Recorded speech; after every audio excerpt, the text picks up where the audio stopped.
寸之地，碾落做成泥。冷眼照风雨，楚河我自知己。叹命运，只见众生如雨，黄沙淘尽。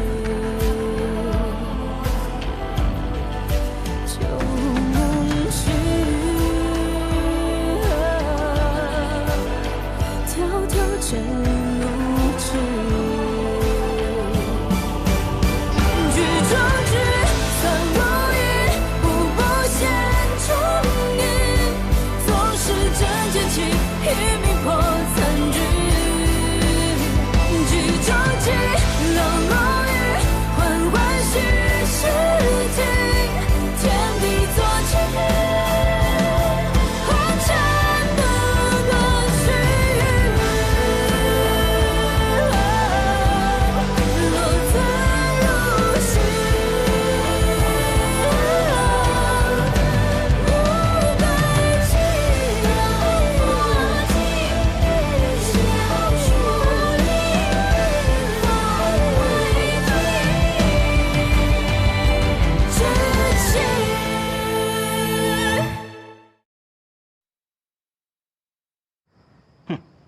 不就等他谢燕来回来吗？至于咱们这么多人在这等吗？就看是个什么东西。行了行了，家主吩咐的。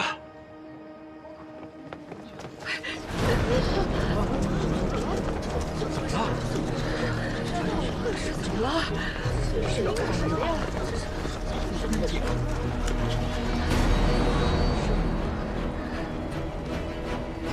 谢燕来，大晚上你发什么疯？ 就是发什么疯？谁给你的胆子这么跟我说话？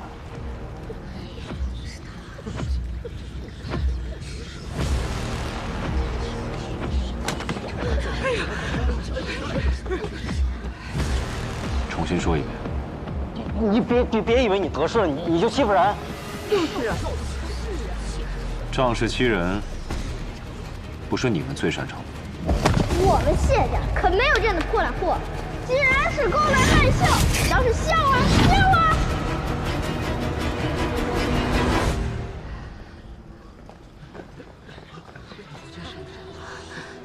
听说他现在比三公子还要得势。他如今任皇家禁卫统领，是那长公主亲自安排的，眼见得了势，指不定会怎么报小时候的仇呢。九公子，按照三公子的吩咐。 给您刚腾出了一个院子，我带您过去。带路。哦，是。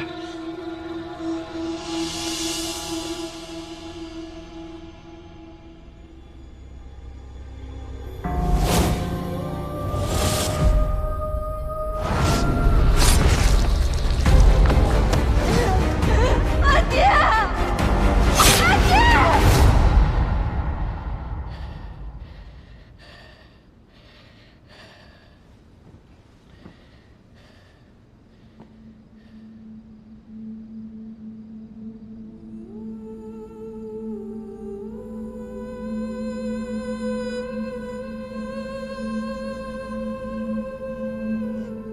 谢岩方向借刀杀人，邓毅在等鹬蚌相争。但是阿爹的身体也不知道到底是什么情况。我明明记得上一世，阿爹此时不曾病重，大婚之后才因为那有毒的沙枣膏，身体每况愈下。难道是我疏忽了什么？公主，喝点水吧。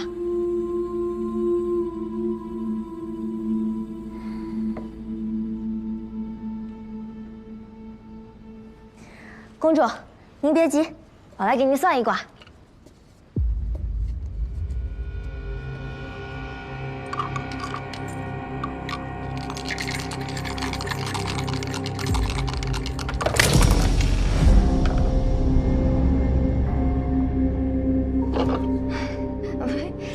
哎，没事，啊，这裂纹朝东是逢凶化吉的兆头。逢凶化吉。那便是姬有雄。阿乐，你帮我去给楚唐送封信，再请一个人过来见我。嗯。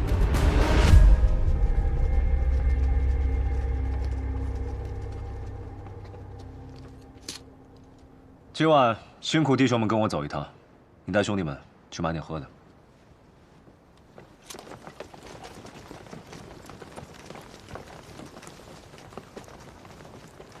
谢统领，长公主有请。我要回云中。长公主可曾知道私逃皇城的后果？我知道。邓毅和谢艳芳必会起疑。阿乐行走江湖时，认识不少道医，偶得医药方，服后高热昏迷，脉象如重病。届时再让阿宇下令，任何人不得探视。嗯，姑一定不会让人来打扰姐姐。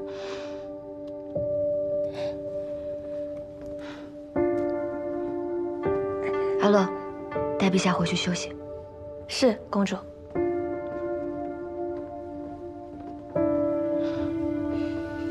反正我称病不出，正好投了朝臣们的下怀，自然不会有人深究病情真假，这本来就是他们想要的结果。你觉得你能瞒住那2人几时？况且萧寻已经回到了萧南，如果让他得知消息，绝不可能让你轻易的回到边郡。这些，你可都想过？想过。正因为萧寻走了，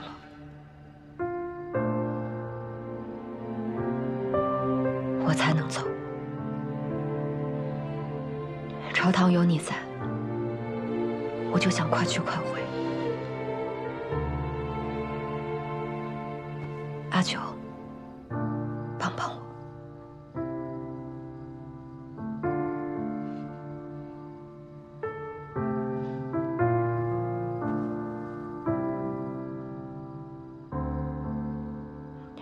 在我和你说的那个梦里，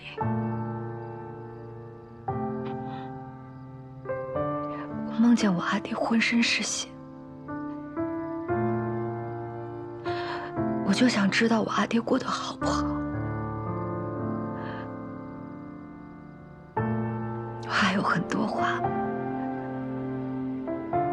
想要和他说，我不想未来留下的全是悔恨。遗憾不能弥补的滋味，你能懂的，对吧？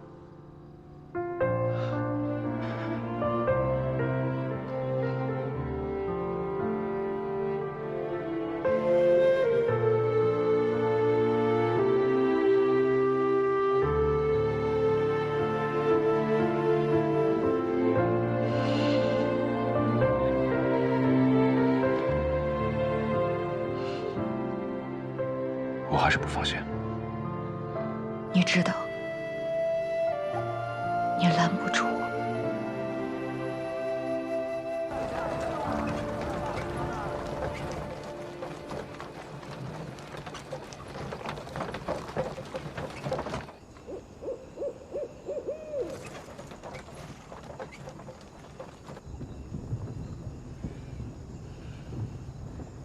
阿九何时变得这么婆婆妈妈的？这都送出去快30里了，莫不是舍不得我？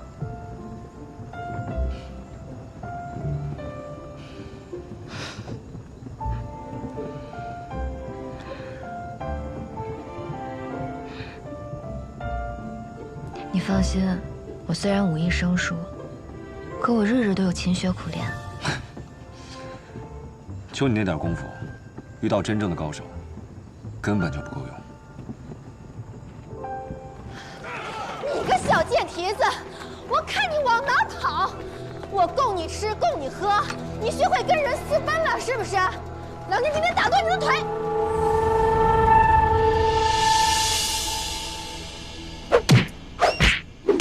老汉饶命，小的认错人了。2位的这个马车，跟我要找的实在是太太像了，怪小的眼拙，一时冲撞了二位。认错人了？那你原本想找的人是谁？小的是在欧阳镇开花楼的，我的头牌跟着上京的一个书生给跑了，我是特地来抓人的。 可是没想到拦错了马车，求二位贵人高抬贵手，我真的不想死。别装傻，谁派你来的？没有人派我来，真的没有人派我来，我真的是认错人了，我又不想死，别杀我！他看起来不像撒谎。你们走吧。谢谢好汉，谢谢好汉，快走，快走，快走！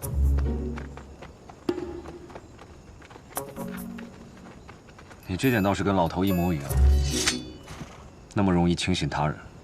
我14岁就一个人从云中郡来到楚都，好人坏人我还是分得清的。我知道了，但也有例外，不是吗？比如萧寻。你说的也没错，看错人又怎样？知错能改不就好了？何况我相信。 阿九不会让我错第2次的。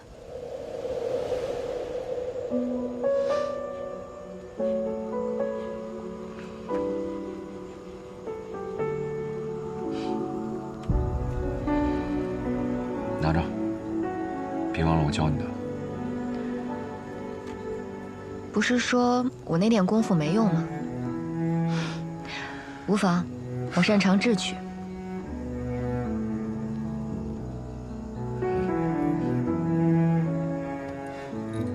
这个你也收好。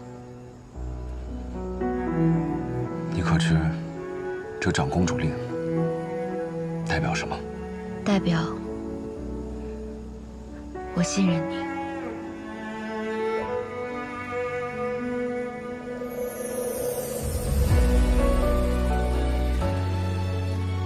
我先暂时替你保管，也替我守好阿宇。 你也注意安全。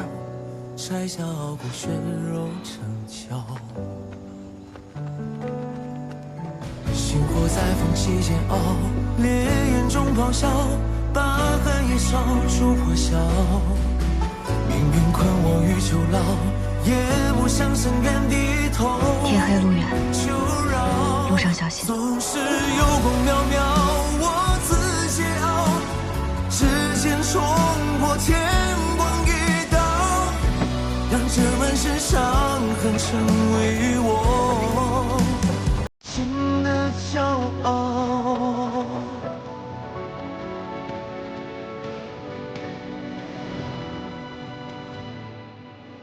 宫阙九重暗角，只为人笑，纷纷扰扰，人间惊恐把你照照。星火在缝隙间熬，烈焰中咆哮，把寒夜烧出破晓。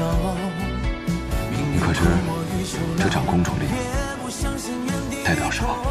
代表我信任你。是有光渺渺，我自桀骜，浮游于途沧海，不问今朝，不问结局，我也信我到，心的骄傲。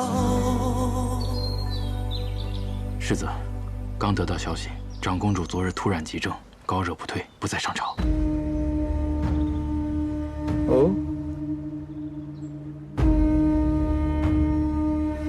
这么巧啊！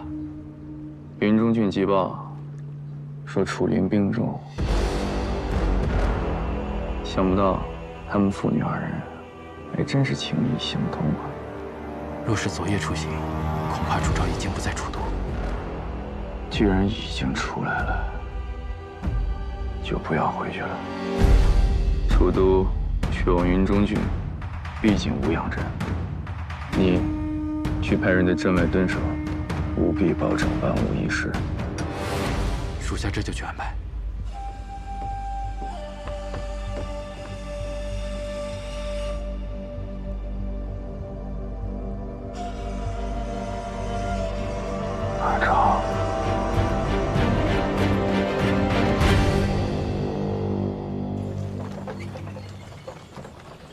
停车。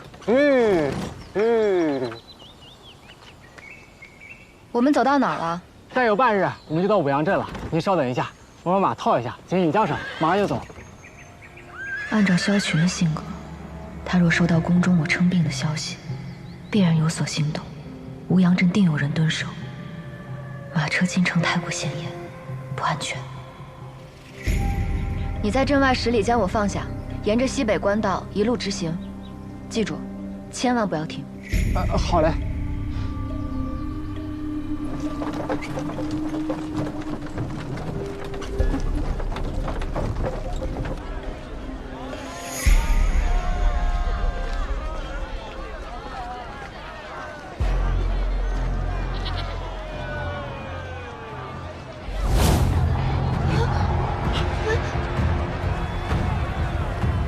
果然不出我所料。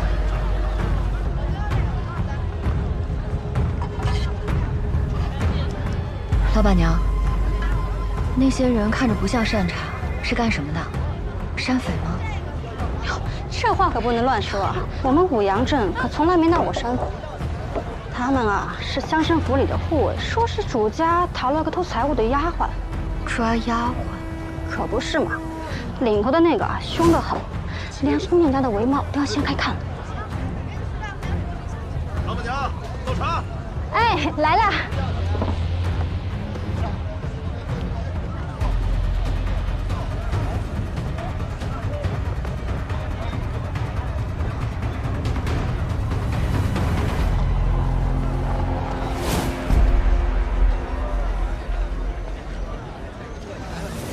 太傅大人，长公主染病静养，不见外客。长公主病情牵涉朝堂，本官奉监国之命查问，你敢抗旨，你放肆！监国之权不涉后宫，再往前一步，我的剑可不认太傅。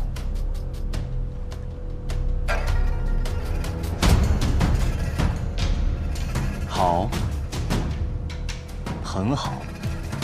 谢统领，咱们走着瞧。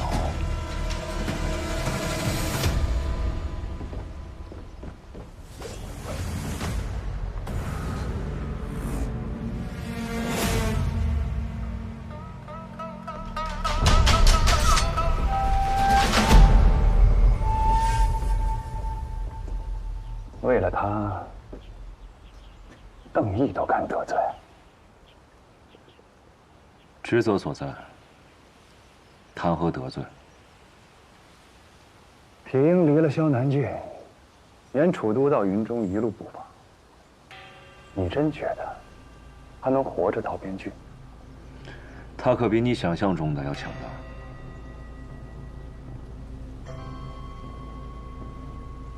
是，那聪慧过人，即使能躲过萧雄的劫杀。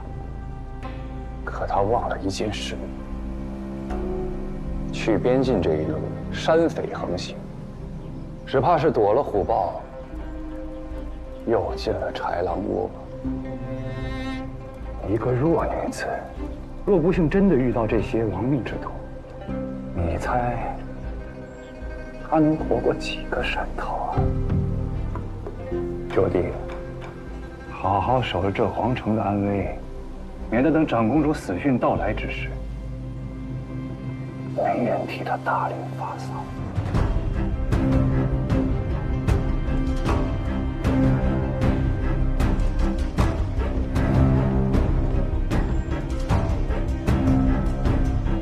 小贱蹄子，一个赛一个能跑。怎么，我这吃的不好，穿的不好啊？花了老娘20两大银买的，能干就干，瞎了你的狗眼了！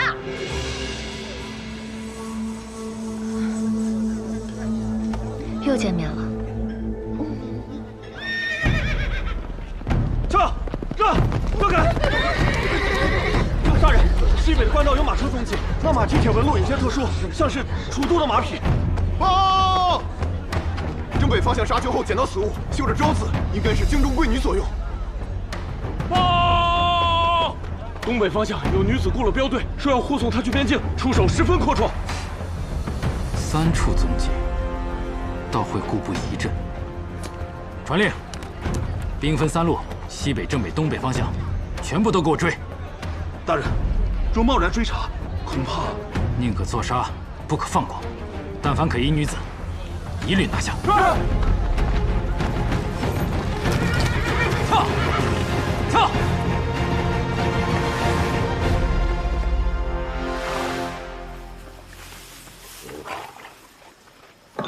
老徐，这牛肉不错。义成，哎，你这驿店虽小，倒是挺会照顾人呐。军爷们往云中郡去送信儿，这一路上风餐露宿，那到咱这儿那跟到家一样，是吧？自然得吃顿好的。这丫头哪儿来的？不是你们这人的。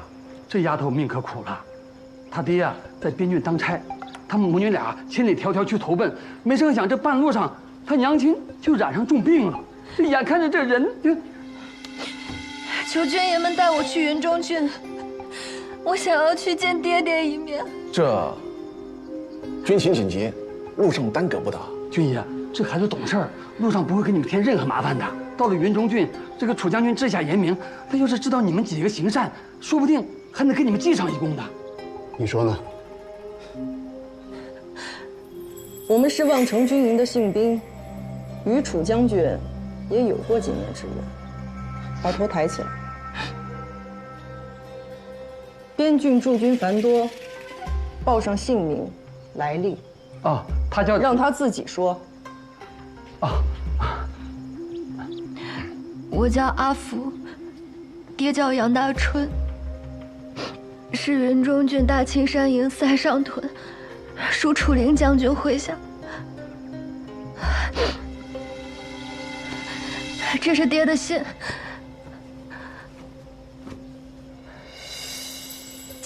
这字儿倒是写的不错。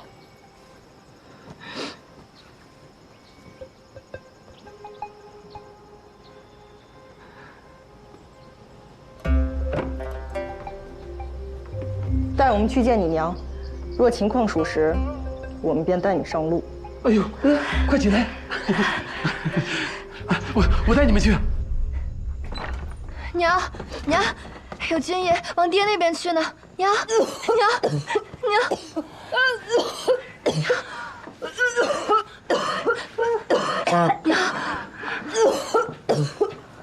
喝点水。军爷，你们是往大青山营去吗？不是，不过我们顺路。你的丈夫叫什么？多大年纪？在谁帐下？哎，这爷刚才不是问过了吗？让他自己说。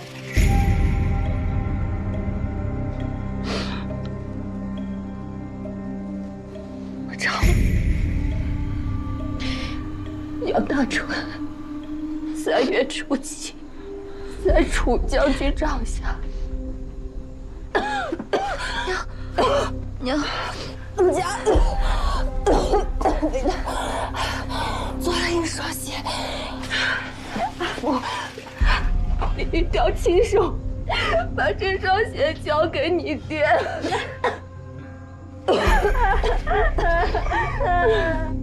丑话说前头，我们军务紧急，行脚快，行路辛苦。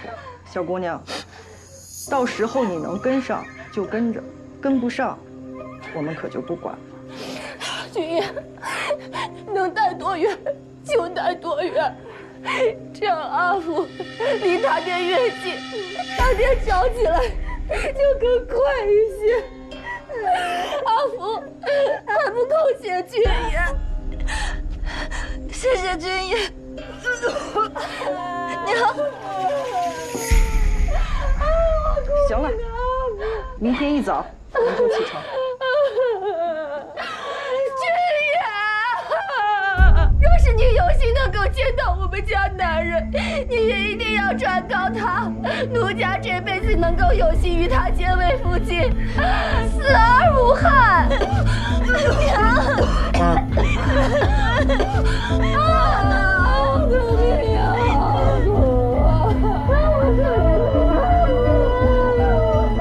收拾吧，我们行期有定，不能多停留。哎，这边请。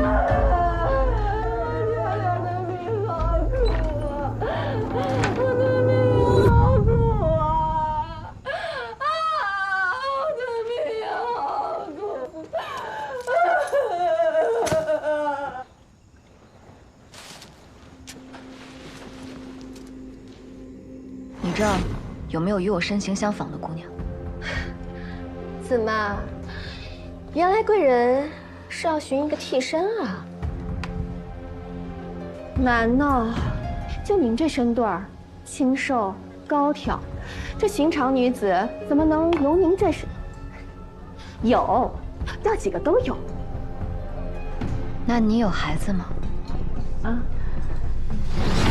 你方才为什么多说那句话？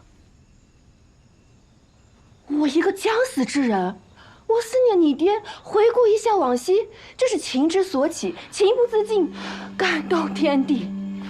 你还太小了，这个男女之情啊，我还是要比你懂一点的。边郡君妇，从不会说这种酸词。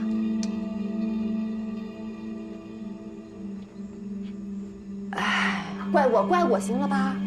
哎，那明日您真的要跟那些信兵去，不会被识破吧？当然要走，因为我也发现了他们的秘密。什么秘密啊？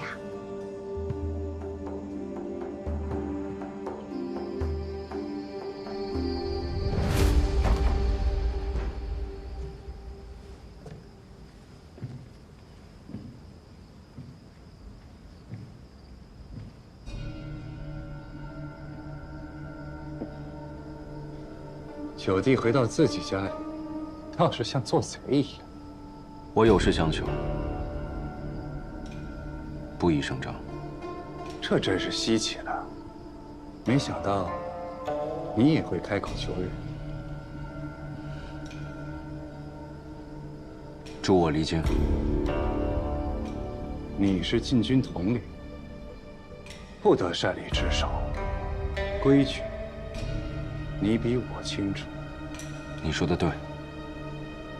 去往云中郡的路上危机四伏，他身份特殊，若出个意外，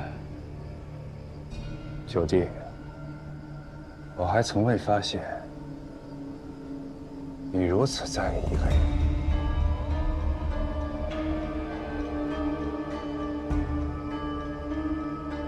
长公主可以借病遁走，你若想离京，不脱层皮可不行。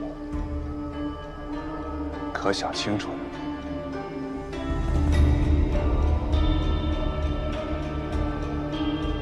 你若助我，算我欠你一个人情。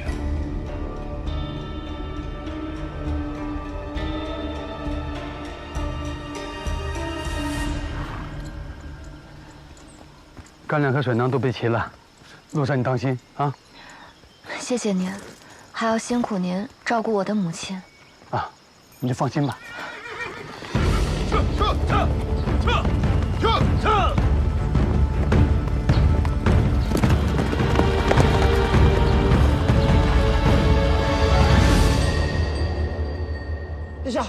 陛下，你先别玩了，今日功课尚未完成，若让太傅知晓，别烦姑，你再啰嗦，姑便命你去捉百只蟋蟀来。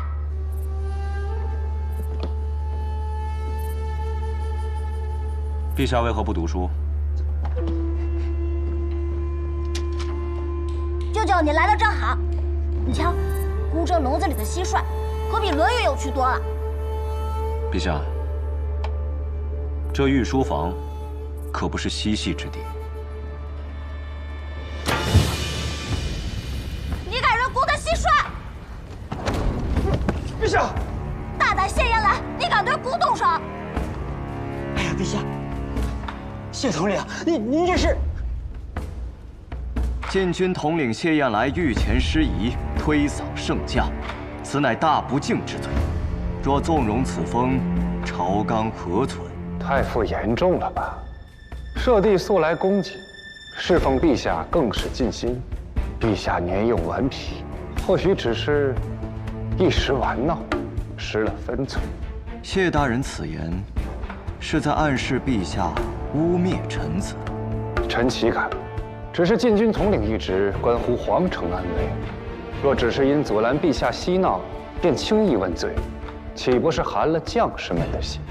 谢大人真是护帝心切，可长公主久未临朝，晋军又跋扈至此，莫非谢家觉得这朝堂之上已无人能约束？太傅何必牵扯长公主？她病体未愈，陛下仁孝，特赐她静养。至于约束，太傅带军理政，不是最好的约束吗？够了！谢燕来对姑不敬，姑罚他停职自省。太傅，替姑拟旨。陛下圣明，只是禁军不可一日无主。臣举荐副统领暂代其职。不必，禁军事务暂由本官亲自挑选，交由陛下圣裁。随太傅安排吧，姑累了，退场。臣恭迎陛下。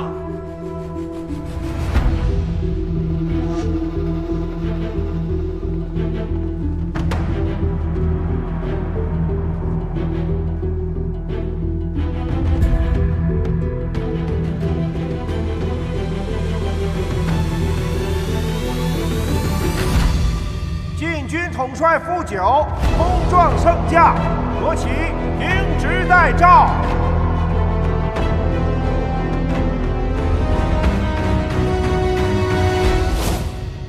九弟，这是陛下让你捎给长公主的信。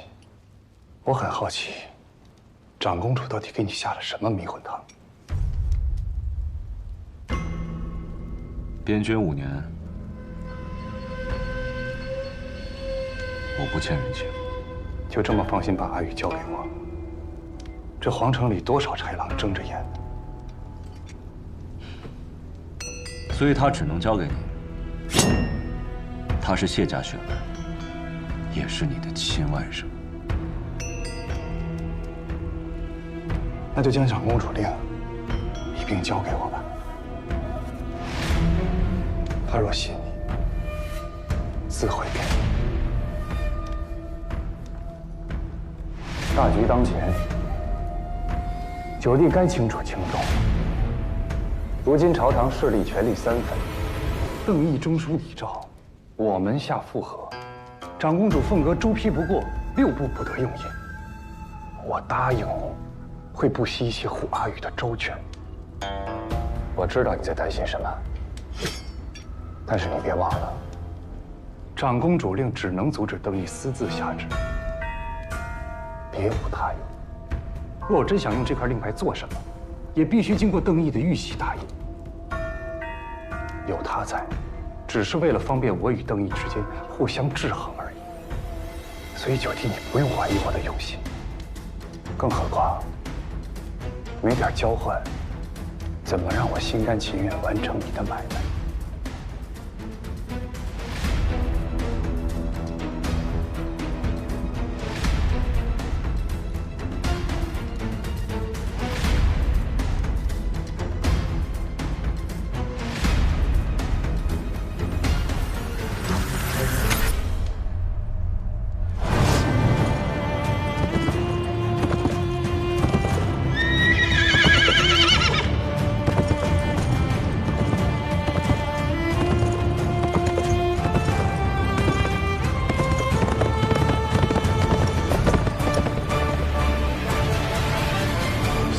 这枚棋子离了棋盘，倒腾出半片江山，让您与谢家公子对弈。大人不打算趁小皇帝羽翼未丰，布个君臣恩义的局？萧雨这孩子，幼时受惊太重，人一多，就爱往楚昭身后躲。不对，楚昭离京，谢燕来停职。这对谢艳芳有何好处？他今日在朝堂之上，似是乐见此结果。好你个谢艳芳啊！一时不察，我竟然成了你棋局中的过河卒了。难道他是对陛下另有所谋？无妨。谢艳芳这个舅舅是个空名。陛下见他疏远得很，天生亲近不来，就怕谢艳芳抢个先手。打我们一个措手不及。放心吧，他不敢轻举妄动。毕竟朝堂这盘棋，既要抢先手，也怕落错子。只是楚灵若死，说墨铁骑直逼楚都，届时恐怕您与谢家谁都不能全身而退。你说的对，所以这局棋虽不知道对方如何落子，但我与他皆知，楚灵现在不能死。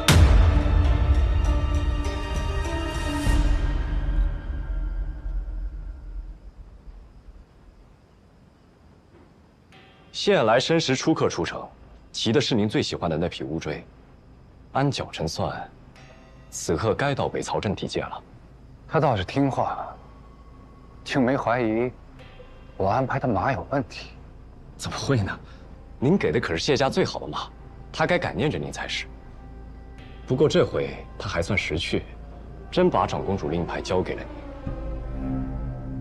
这个令牌没什么大用，但是给邓毅添堵，还是绰绰有余。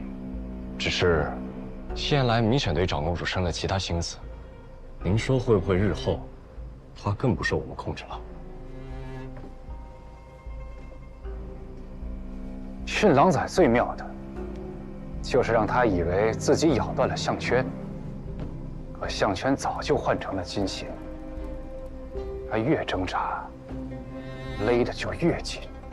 他这次奋不顾身去救楚昭，以为是在反抗，实则早已将自己的软肋暴露无遗。他当初跟我说，楚昭很聪明，我原以为他一时被情绪左右，失了判断。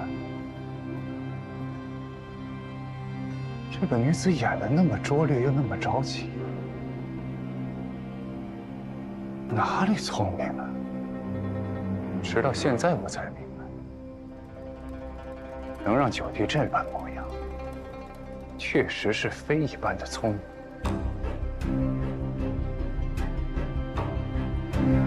是我眼拙了，没看出你还有这般玲珑手段。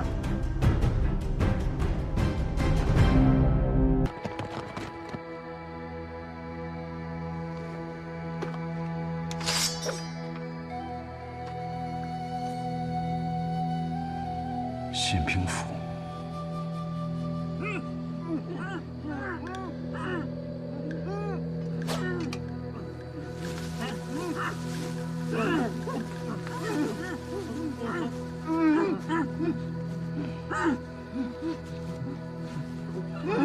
这是边军惯用捆绑犯人的手法，难道出内贼了？我们是望城信兵，山匪穿了我们的衣服，往北曹镇那边的驿站去了。北曹镇驿站直通云中郡。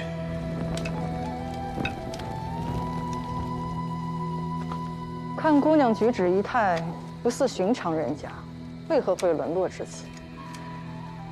他娘疼我，说想让我看着金贵些，日后找婆家也能少受点委屈。啊，这荒郊野岭的，可不是姑娘家能来的。若遇草寇，您身上的信报比我值钱。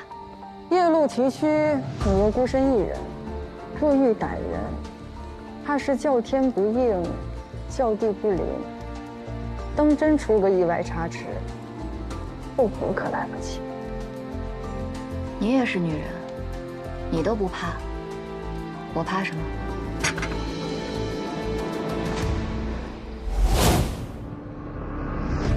说话时，头部无突出，桡骨角度平缓，锁子甲肩胛下垂3寸，说明肩部窄于正常男兵。膝盖垂直内收，落地时足尖先触地，而非全脚掌，是女子避免裙摆沾尘的下意识动作。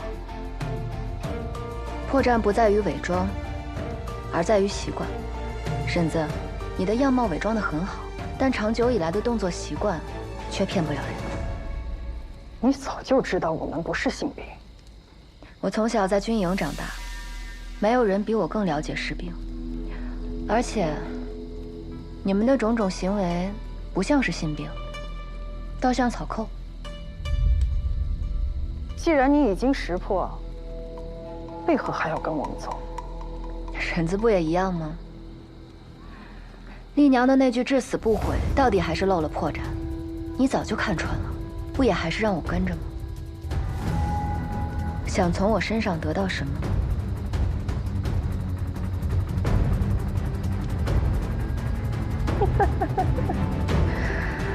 哎呀，是个聪明丫头，可惜了，聪明人都活不长久。怎么，婶子还想杀我？在驿站，我确实看穿你和那个女人在演戏，但我还是带上了你，因为我想看看你费尽心思演这一出，到底打的什么主意。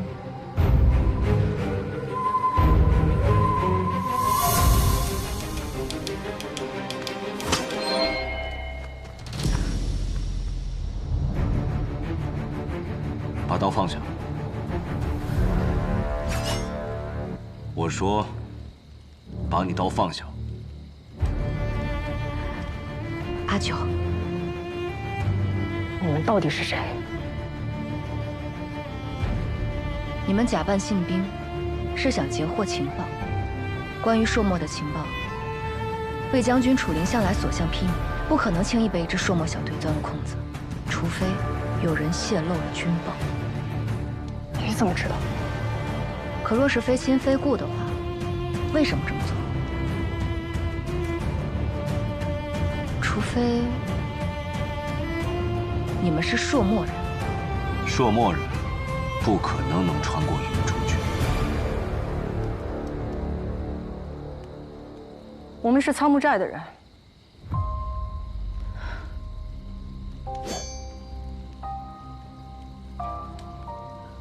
我们也怀疑是有人泄露了军报，所以才找上信兵，是想找到这朝堂之中谁在勾结朔漠，威胁云中郡。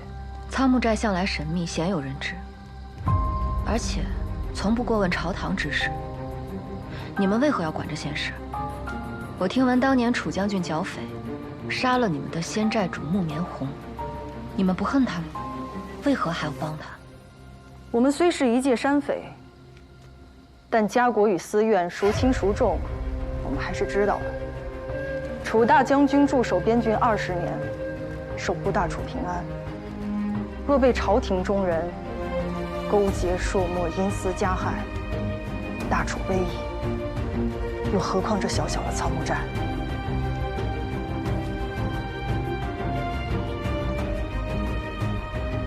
实不相瞒，我是楚灵的女儿。听闻父亲病重，着急赶往云中郡，不料路上遇到了一些麻烦，不得已才乔装，随信兵出行。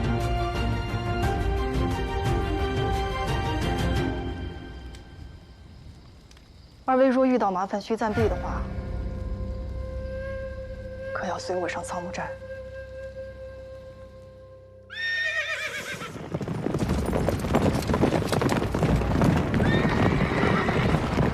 鱼，哎呦，周姨，你是打尖啊，还是住店呢？今日可有女子去往云中郡？商队确实是不少，女子也有。不知爷您说的是哪位啊？哎呦，一个偷了家中财物跑出来的丫鬟，细皮嫩肉，不像吃过苦的。这荒道上行走，这个丫鬟都少见，你更别说这种细皮嫩肉的这。没见过。撒谎！见过。徐总，他到底在哪儿？容小的好好想想啊！我想起来了，有这么个人，他前2天在这暂住，说是去云中郡探亲，后来就跟着一队信兵走了。这我也不知道他去哪儿了。但是我知道他娘亲的下落。娘亲啊，对，他娘亲不能跟着马车送自己回咸阳老家了，就是往北3里地那个车马行姑的。撤！玉。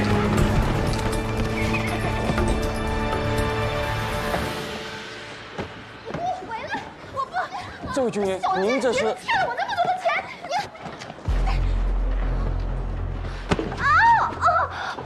你！前几日，可有个叫阿福的姑娘来过这儿？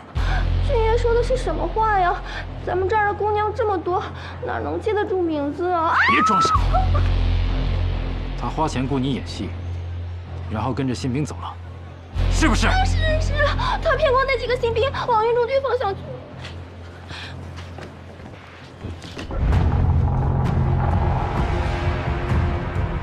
很好，连老天爷都想让你死。撤！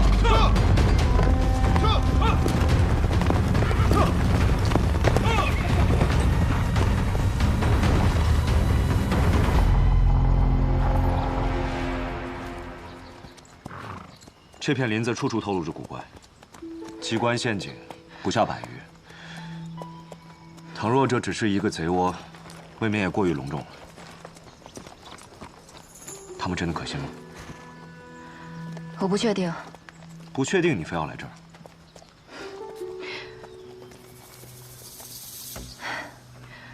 葛大神所言非虚，与我知晓的旧事印证无差。看来仓木寨与我父亲当年，并非如外界传言那般势同水火。铁鹰并非愚钝之人，我那点障眼法，至多再拖半日。眼下敌众我寡，硬拼非上策。 不如暂借仓木寨栖身，待探清虚实，再议后继不迟。所以，你还是在赌？有你在，我才敢赌啊！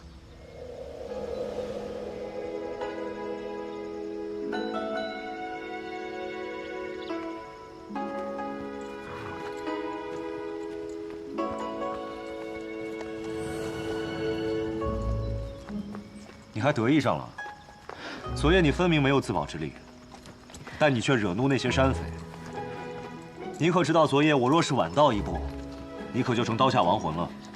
他们若是想杀我，早在我揭穿葛大神女扮男装时就动手了。所以你就敢赌命？这个时候，葛大婶带人假扮信兵窃取军情，一定不是为了害我爹，而是为了查明真相。换言之，他的确是在帮他。 你就不怕刚出虎口，又入狼窝？虎口拔牙，狼窝犯险，不就是咱俩每日都在做的事吗？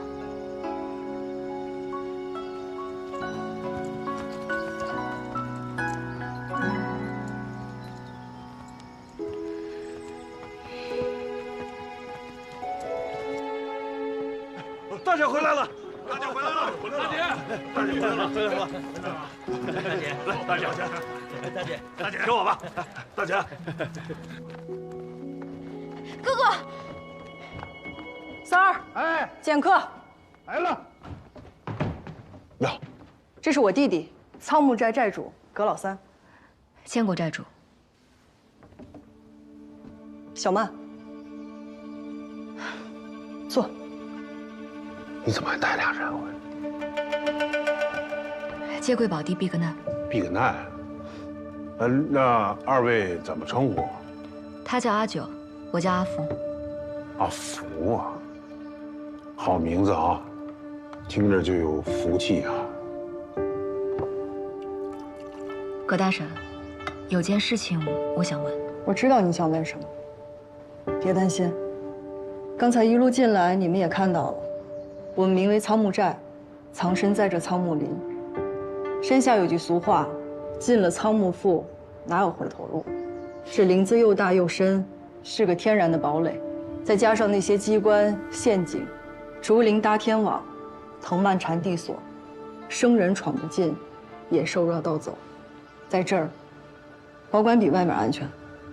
那如此隐秘的宝地，大婶就这么放心带我们进来，就不怕？仓木寨看人最重眼缘，既信了你，便不会怀疑。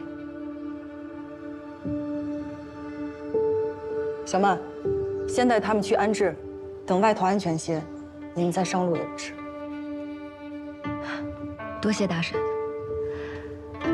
给寨主添麻烦了。不妨事，不妨事。来，这边请。那个好好休息啊。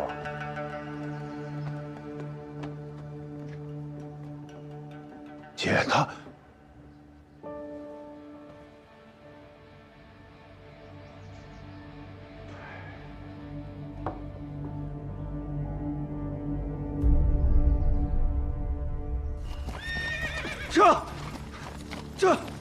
这头领，这头领，玉，这头领，不好了，我们要追的新兵队和长公主，全部在仓木寨方向，消失得无影无踪。跟去的兄弟，全部丧命在了仓木寨山匪手里。仓木寨，我答应过世子，我一定会把楚昭的人头给他带回去。全体听令，加快速度，向仓木林进发。 一个活口都不要留，我倒要看看这帮山匪余孽有什么能耐护得住他。驾！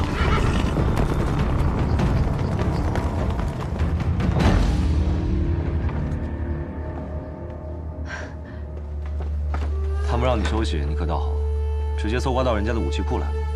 仓木林大，虽然他们表面上对我们和善，但不探查一番，你我如何真能放下心来？我竟不知。 你初入江湖，心思倒比我稳重。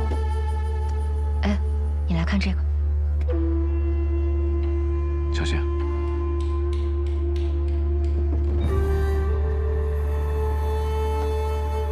机括改装了7处，增加了2丈的射程，却减少了后坐力。这是边军对战朔漠的时候用过的改装公弩。你怎么知道？当年我在军营。 替老头改装了200多把这样的弩。木棉红毕竟是被我阿爹所杀，他的寨子里不应该有边军的武器。不止，我在选你的时候，救下了被葛大婶劫持的新兵，他们给他绑了绳结，也是边军常用的打法。你的意思是？或许，老头当年并不是为了剿匪。什么意思？ 你是说，我阿爹他？让你们等我一会儿。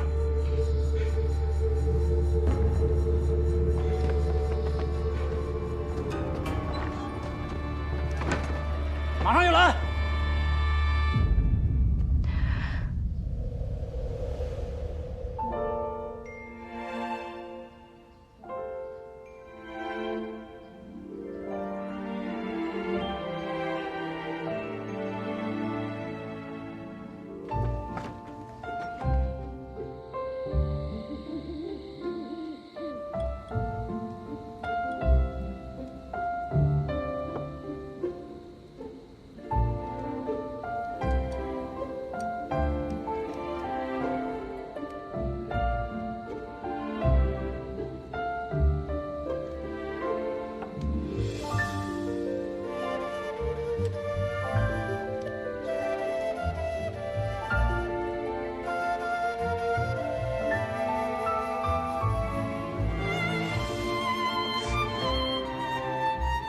长公主这手法，多少带点私人恩怨。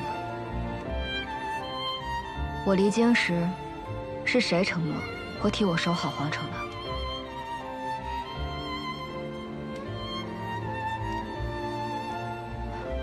我知道，你是因为担心我。但谢艳芳肯放你离京，必有所图。现在朝中如何？ 谢艳芳会照顾阿玉，但她需要长公主令，牵制邓毅。我把长公主令给她了。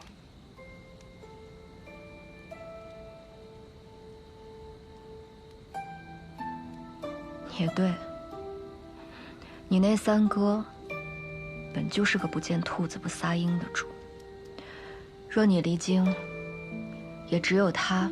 能够保护好阿玉。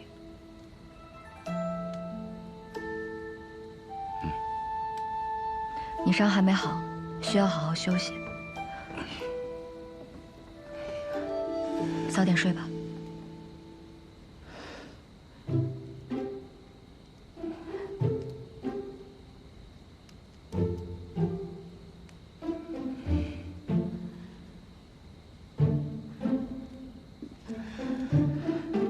他们就给了我们1剑法。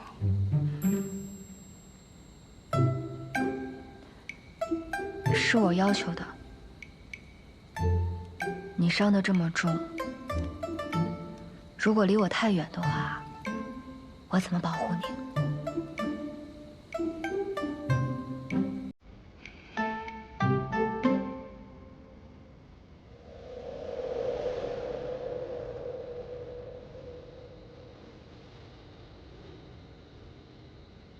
那你想怎么保护啊？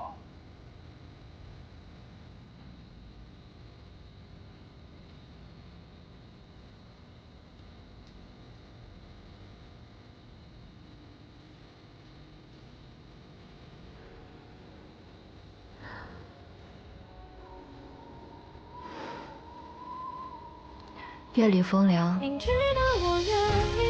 伤口难愈合。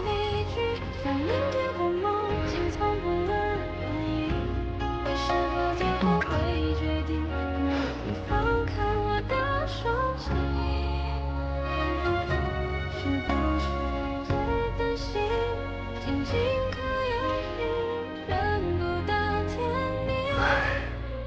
姐，你说你是不是疯了？你咋能明知道他是谁，还往寨子里领呢？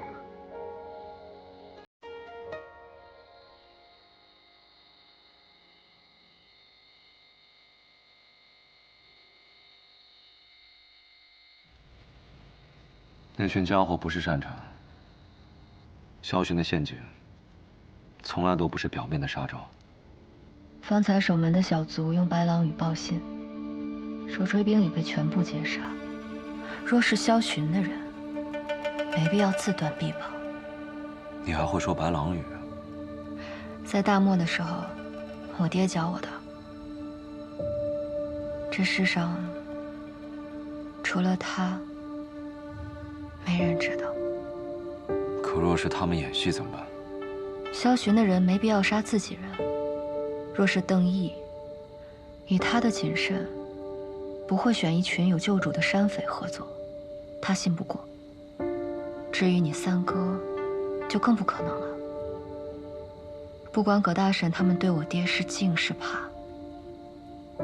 但至少我爹对他们从无恶意。我还是不相信那群狼会突然改吃素。那谢统领可否愿意陪我赌一把？那若是赌输了怎么办？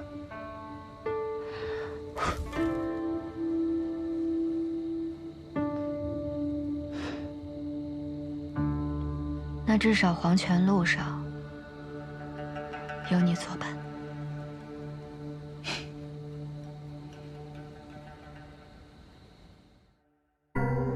今日信使在北曹镇驿站附近被劫，据查证乃仓木寨所为，简直岂有此理，闻所未闻呐！楚灵当年纵匪养患，只是仓木寨余孽今时今日竟敢假冒信兵窃取军情，臣恳请陛下降旨彻查，以正国法。楚将军当年奉旨剿匪，女匪首木棉红跳崖身亡后，连寨里的妇孺都未曾伤及。这等人豪，如今倒是罪名了。陛下，今日接到急报，朔漠派遣使者入云中，却遭楚将军当场斩杀。朔漠与大楚本来就摩擦不断，这当如何是好啊？两国交战，不斩来使，楚灵此举必致朔漠起兵。纵匪之名可容，这引战之罪可不能赦。前有朔漠突入犯境，后有朔漠使者深夜持密函潜入楚将军营帐，这还不是刺探军机？太傅所言甚是。楚将军掌管边军几十年，固若金汤，上次差点失利，定是有细作送出布防。此等非常之时，可行非常之事。按大处律，如遇敌情不明，可先斩后奏。楚将军何罪之有？陛下，楚将军年事已高，边军防线屡出疏漏，还请陛下另择良将。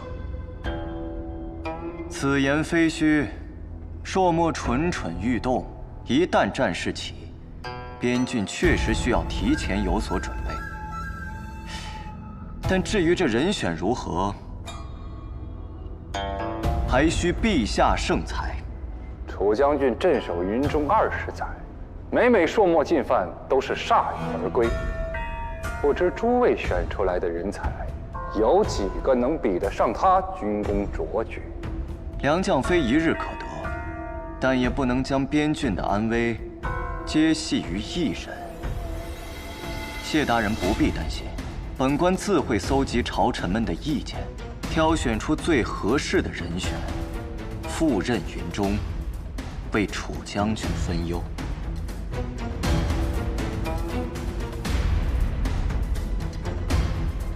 太傅这步棋，倒是下得妙。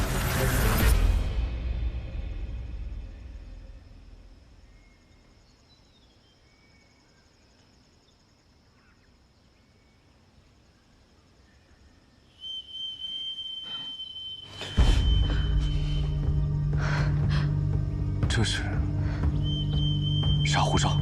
没错，边军专门应对骑兵突袭的警报。你嘴挺硬啊！说不说？你要不说，我就把你剁碎，扔到了山里喂狼。不要！说不说？哎，你们怎么到这儿来了？我在这办点正事啊，先不招呼你们了。交给我吧。啊？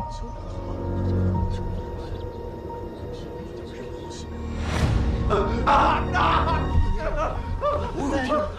下可真好笑，还在叫，太厉害了！真惨！我跟你说，我们有一套，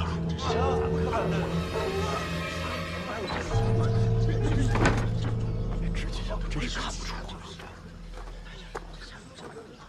怎么样？他招了，他们昨天就进入了苍木岭，并且探寻到了苍木寨位置，人马今夜就会赶到，我们提前做好准备。那我得告诉我姐去。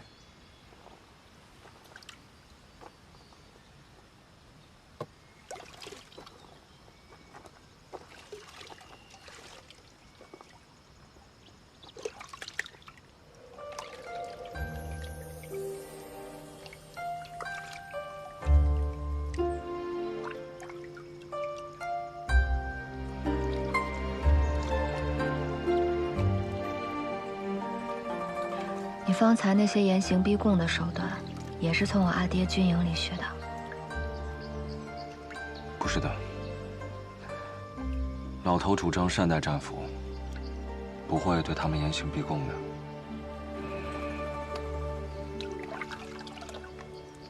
你不怕了？我有甚可怕的？我自幼在军营长大，还是见识过杀伐和血光的。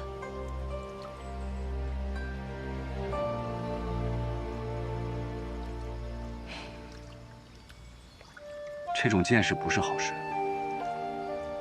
倒不如不见的。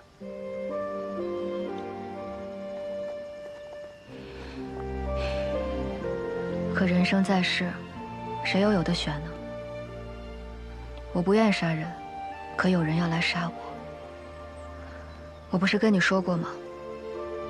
我杀人是为了让自己活下去。还有我爹，我想活着见到他。我帮你杀。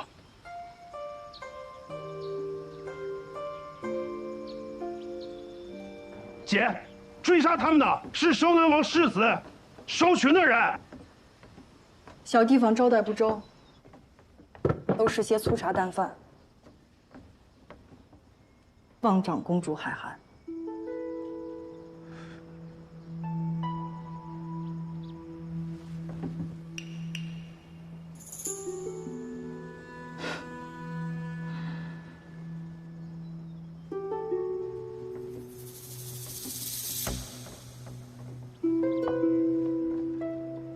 是长公主？不对呀，你应该跟萧南郡世子成婚才对呀。你跟这小子私奔了？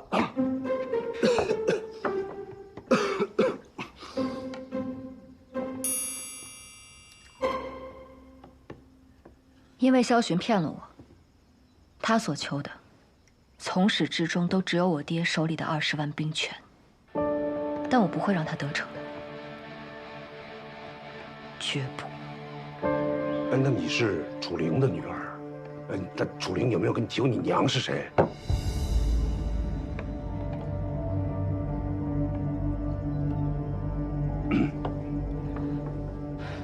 看来葛寨主对我们云中郡很是关心，连我的婚事都打听得一清二楚。也难怪这寨子里有那么多边军的痕迹。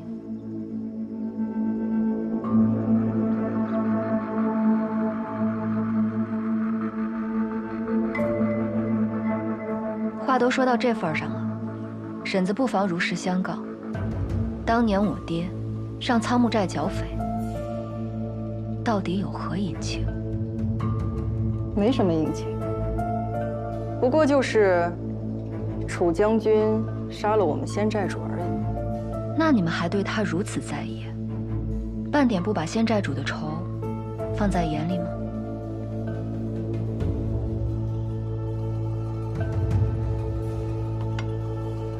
当年苍木寨被传骚扰边境，楚将军前来剿匪，杀了仙寨主后，得知其中有所误会，才将寨中的兄弟们重新安置。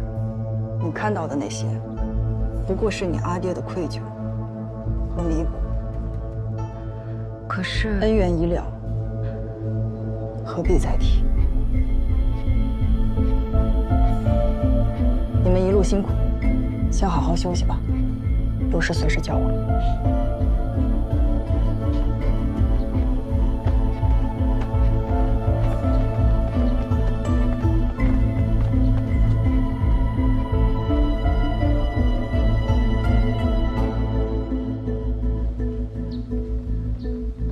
这群人不似寻常的草寇。他们说老头当年剿匪，错杀好人的故事，变得是有些许敷衍。7分假3分真吧。我相信我阿爹是真的想护着这个寨子，我也至少能够确定，他们对我们没有恶意。至于其他的，世人都有秘密，何时能够窥见，就看机缘了。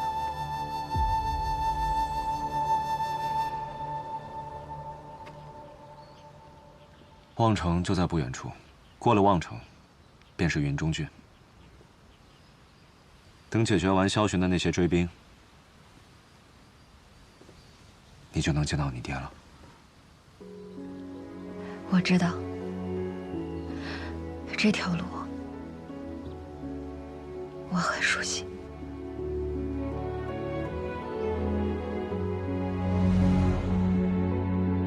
当年我就是沿着这条路，远离父亲，远离云中郡，远离爱我的一切，走向那个万劫不复的地狱。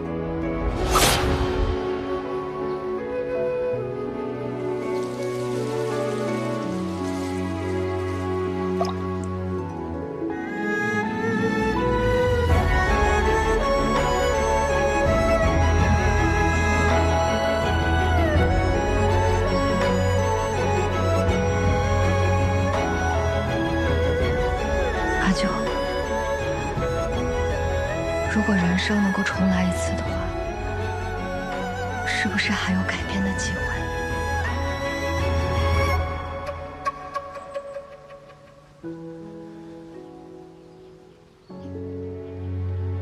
人生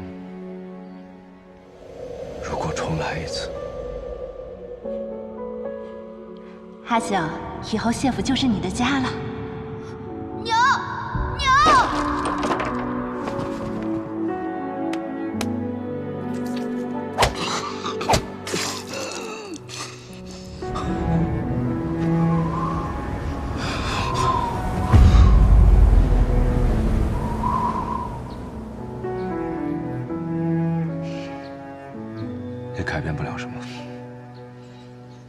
但于我而言，确实有所不同了。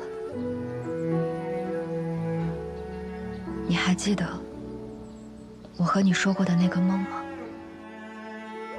在那个梦的最后，有一个人替我杀了小雪。你知道那个人是谁吗？那个人是你。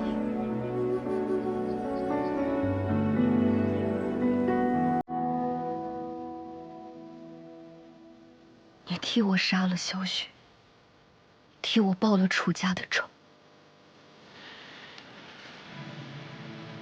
但这一次，我一定要自己来，即便是偶尔心中仍存惧意，即便前路是万丈悬崖，但我也万山无阻。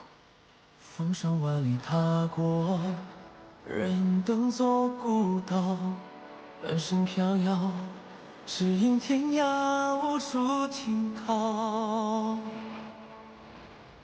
星火在风息间熬，烈焰中咆哮，大海也烧，烛火消。命运困我于囚牢，也不想向远低头。求饶，总是有光渺渺，我自桀骜。浮游鱼肚沧海，不问今朝。问了你句后害怕什么？不问结局，我已信我道。是真是假，流萤生于浮草，直面他，抓他，战胜他，让这满身伤痕成为我心的骄傲。我不怕，我和我阿爹都会好好活着。把寒夜烧，烛火消，命运困我于囚牢，也不想向远低头。求饶，总是有光渺渺，我自桀骜。浮游鱼肚沧海，不问今朝，不问结局，我已信我道。无趣路遥，流萤生于浮草。指尖冲破天光一刀，让这满身伤痕成为我心的骄傲。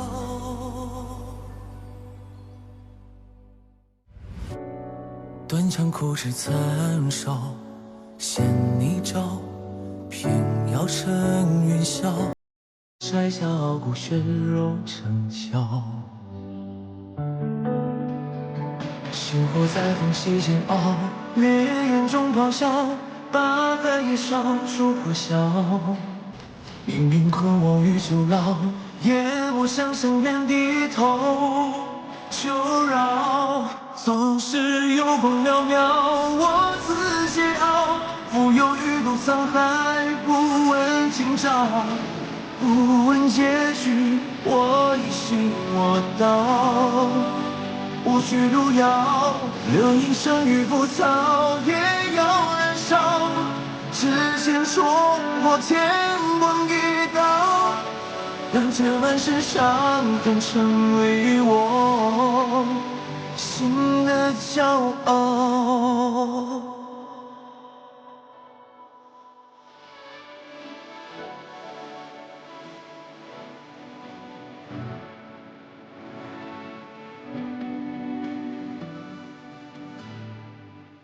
宫阙九重暗角，只为人笑。